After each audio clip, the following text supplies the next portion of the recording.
What's up, YouTube? This is Galactic God, and I'm coming at you with my new Yu-Gi-Oh! Q&A segment. This, of course, is a series where you guys can ask me any sort of questions related to Yu-Gi-Oh! Or anything, really, if you guys like. And I'll go ahead and do my best to give you the answers for those questions. Now, the first question comes from the Capinator, and he asks, how much money would you need to get back into Yu-Gi-Oh! Competitive? Now, right now, to be competitive, I don't think it costs a whole heck of a lot of money. The Dragon Structure deck is really probably the easiest way to get back into Yu-Gi-Oh! And be still a competitive player. Basically, what you would need is $30 to go buy 3 copies of the Dragon Structure deck, and probably about another $100 to get miscellaneous cards such as tour guides and, of course, VLS and whatnot to make your deck really competitive. Where you're going to spend the most money right now in Yu-Gi-Oh! And probably just about any meta really in Yu-Gi-Oh! Is your extra deck. Your extra deck always tends to be the most expensive part of your actual deck. The card prices in it can, of course, range depending on how valuable or how sought after the cards are in your extra deck or how many reprints there are of the card at the time. But typically you're going to spend quite a few $100s on your extra deck. So the next question comes from Unit 5016, and he asks, what is your favorite monster card, and what is your favorite season of the anime, and why is your reasoning for it? I'm going to go ahead and skip over the first part of that question as it pertains to another question somebody else asks later. But as for what season of the anime, I'm assuming he means, which anime and which season do I like. I think my favorite out of all the Yu-Gi-Oh! Series is probably Yu-Gi-Oh! 5Ds. I think that's probably the best overall as it pertains to like story arc and character development. And in my favorite season is probably the last season. I think it really kind of brings the whole series together. I really enjoyed it a lot. I thought it had tremendous build-up to it. And if you actually continue watching the anime past what they released here in the States, if you actually watch the Japanese version, and it goes on quite a bit farther. I think there's like another 10 or 12 episodes or so past what you actually see that was released here in English and whatnot. And I think it's actually really good. The whole series as a whole was really incredible, and the last season I thought really was the best part of it. So the next question comes from the Freak Under Your Bed. Now, I get this next question asked quite a bit. Essentially what he's asking me is, where do I buy my cases, and how do I get them so cheap? And the answer to that question is simple. I pretty much hooked up with a vendor out here in Southern California that normally deals with comic shops or card shops directly. Since comic and card shops buy Yu-Gi-Oh! Product by the caseload, that's normally who he only deals with. I was able to kind of convince him to sell them to me, as I also buy by the caseload every set that pretty much comes out. So, just the same as any comic or card shop would. So he doesn't really, sell single boxes or single case one-time shots. He's really looking to buy like, a continuous buyer who, always buys them. And since I do that, I'm able to get them from him. Although you could get really good deals for cards and cases and single one-shots from Frankincense. It's out here in Southern California as well. I know a lot of players know about this place. It's where I used to go to get all my, cases and boxes and whatnot when I was doing kind of more low to mid to even high range buying. And I still go there when I want to buy just maybe one box of something, or, a half a case of something, or something not so monumentous as buying caseloads every time. Usually I buy my stuff that's in between the cases from there. So the next question comes from Manser50, and he asks, what is your favorite card / deck? And basically, I don't think I have a really favorite card. There's no card that I try and include in every deck that I build. But my favorite deck all around is probably Crystal Beast. I really enjoy the Crystal Beast engine and just kind of the crazy weird combos that can be created from Crystal Beast deck. And, ever since the deck was released, I've been playing, Crystal Beast, on and off. It is definitely a casual deck. It's not competitive by any nature, but it is extremely fun to play in my opinion.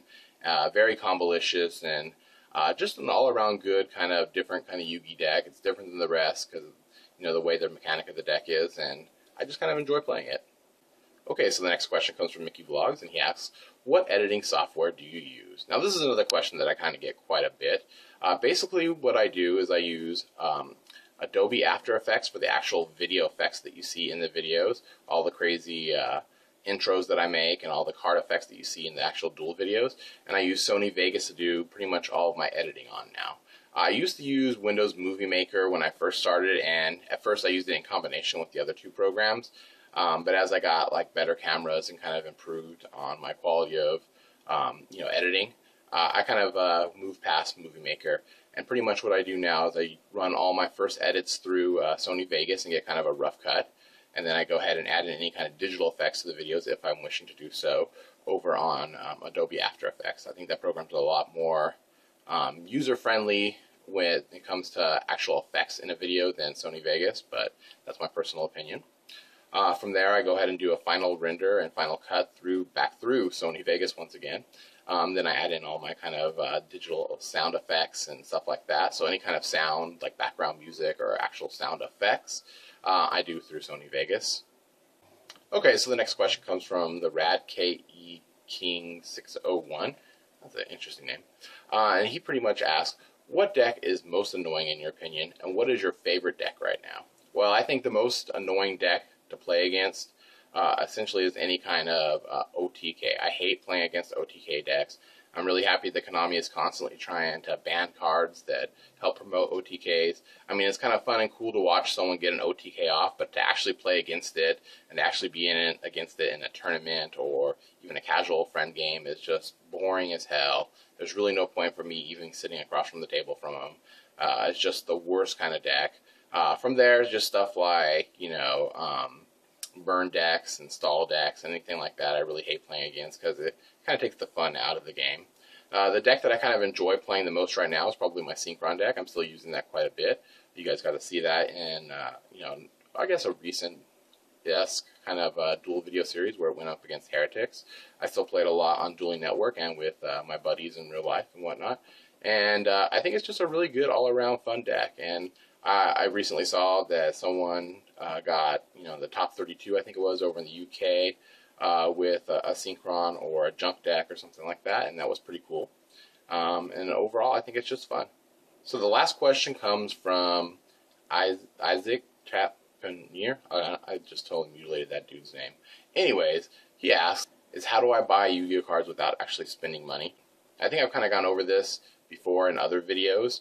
So basically one day when I was sitting around with my girlfriend, I had mentioned something to the effect of, I wonder if we ever just bought, Yu-Gi-Oh by the box load, or I wasn't even thinking cases back then, if we could actually make a money off of, the cards that we pulled from the box. Is it possible just to buy a box and make a profit? And the more we talked about it back and forth, we'd kind of decided that when we got our financial aid for that next coming semester, we would go ahead and, invest, a few $100s into it and see if we could actually make a profit. If not, then I figured, heck, what the hell, I got a bunch of Yu-Gi-Oh cards, and that would have been fun. And if we did make a profit, that would have been cool. We would have made a little bit extra change. And so what we did is we went down to Frankinson's and bought random as hell kind of boxes, just whatever. And, we pulled like a bunch of cards and pulled a bunch of crap cards and a bunch of good cards and whatever. And we sold some stuff up on eBay and sold some stuff in person and made a pretty decent profit. I think we made about $450, maybe $500 off of that initial $300 investment. And that's kind of where the ball started rolling. Is we just, we took, that the 500, we kept, 100, 200 of it or whatever it was, and then reinvested that 300 back in, bought some more boxes, sold some more stuff, and then just kept going with that kind of train until, we, made a good sizable profit, and we'd invest from 300 to 400 to 500. I mean, it didn't cost us anything more than that initial investment, and, from there it just kind of snowballed. I started buying from boxes to cases, and, just kind of evolved into what you guys watch now.